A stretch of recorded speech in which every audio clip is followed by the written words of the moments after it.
जी बिल्कुल नाज़रीन, असीं इन वक्त यूनियन काउंसिल गढ़ी हसन जे कदीमी गोठ लोकू में मौजूद आयूँ।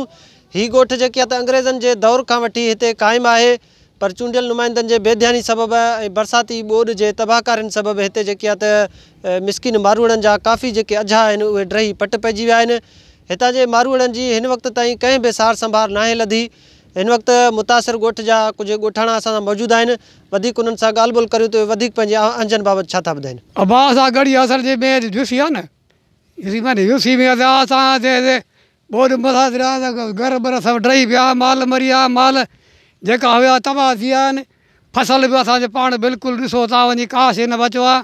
जेका फंड वंड विरहाइनि था का असांखे कोई न पाल मिली आहे, न का असां उघाड़ा वेठा आहियूं थिया।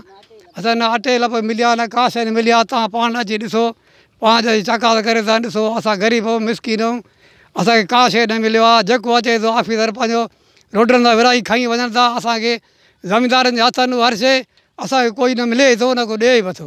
महिरबानी करे तव्हां अॼु असांजी जांच करे संभाल लहो। सर असां त गढ़ी हसन जे यूसी में आहियूं। असांजो बारिश जेको आहे राहक ऐं हारी आहियूं। असांजो कुझु बि का शइ बि न बचियो। जेके घर हुया उहे बि तबाह थी किरी पिया आहिनि। मुंहिंजो नंढड़ो हिकिड़ो बीमार आहे, तक़रीबन 6 महीननि जो आहे। मां त इलाज कराए कराए कराए सफ़ा असुल थकी पियो आहियां।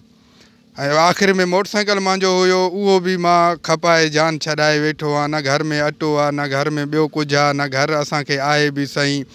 जंहिं ज़मीनदार वटि वञूं था उते ॿुधूं था अॼु हिन वटि फंड हले थो, उन वटि वञूं था त उहे चवनि था त बाबा न आहिनि। असांजो जेको राहकनि जा आहिनि उहे नाला पूरा आहिनि, असां उन्हनि खे ॾींदासीं। ऑफिसर बि बाहू जे रोड सां अचनि था वञनि था, साम्हूं तकनि था, न की उन्हनि बि सार संभाल कयो आहे त बाबा हे बि ॿुॾल आहिनि, हे बि पाणी में पियल आहिनि। कुझु असां हिननि जी मदद बि कयूं। उन खां बावजूदि असांजा फसल जेके बि हुया उहे सभु तबाही जे शिकार में अची विया आहिनि। घर बि तबाही जे शिकार में अची विया आहिनि। असां महिरबानी करे एतिरो चई सघूं था त कुझु असांजे इलाज जे लाइ ऐं कुझु असांखे खाइण पीअण जे लाइ कुझु असां सां तावन कयो वेंदो। बुखार थिया तक़रीबन 25 ॾींहं थिया आहिनि, अञा ते असां पिया न पैसा, ग़रीब माण्हू, रुपयो बि न आहे। ॿियो कोई हिते जेका फंड वंड अचनि था अॻियां हलियो वञनि था, हिते ॾिसनि था बि न घरां ॾिसनि था, अॻिते वञी भांगरनि साइड एॾे विरहाइनि था। जी नाज़रीन, तव्हीं गोठ लोकू जे मुतासिर गोठाणनि जूं ॻाल्हियूं ॿुधियूं। हिननि जो चवणु आहे त बरसाति खे 25 ॾींहं गुज़री चुका आहिनि। हिननि जे घरनि में हिन वक़्त ताईं जेको आहे त पाणी जमा आहे। काफ़ी जेके कचा घर आहिनि उहे ड्रही पट पइजी विया आहिनि। पर चूंडियल नुमाइंदनि या इंतिज़ामी जेके अमलदार आहिनि, DC जेकबाद हुजे या मुख़्तियारकार ठुल हुजे, उन्हनि हिन वक़्त ताईं हिननि जी वाहुर नाहे कई, जंहिं सबबु जेके आहे त हीअ बुखूं काटण ते मजबूर आहिनि।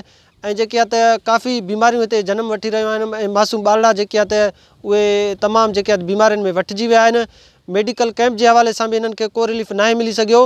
हिननि सिंध हुकूमत जे वास्तेदार अख़्तियारनि खां मुतालबो कयो आहे त नोटिस वठी गोठ लोकू जे रहवासियुनि खे जेको आहे त राशन ऐं टेंट ॾिनो वञे ऐं मेडिकल जे हवाले सां हिते मेडिकल कैंप लॻाई वञे त जीअं हितां जे माण्हुनि खे कुझु रिलीफ मिली सघे। कैमरा टीम सां गॾु अब्दुल गनी खोसो, जेकब न्यूज़, गढ़ी हसन।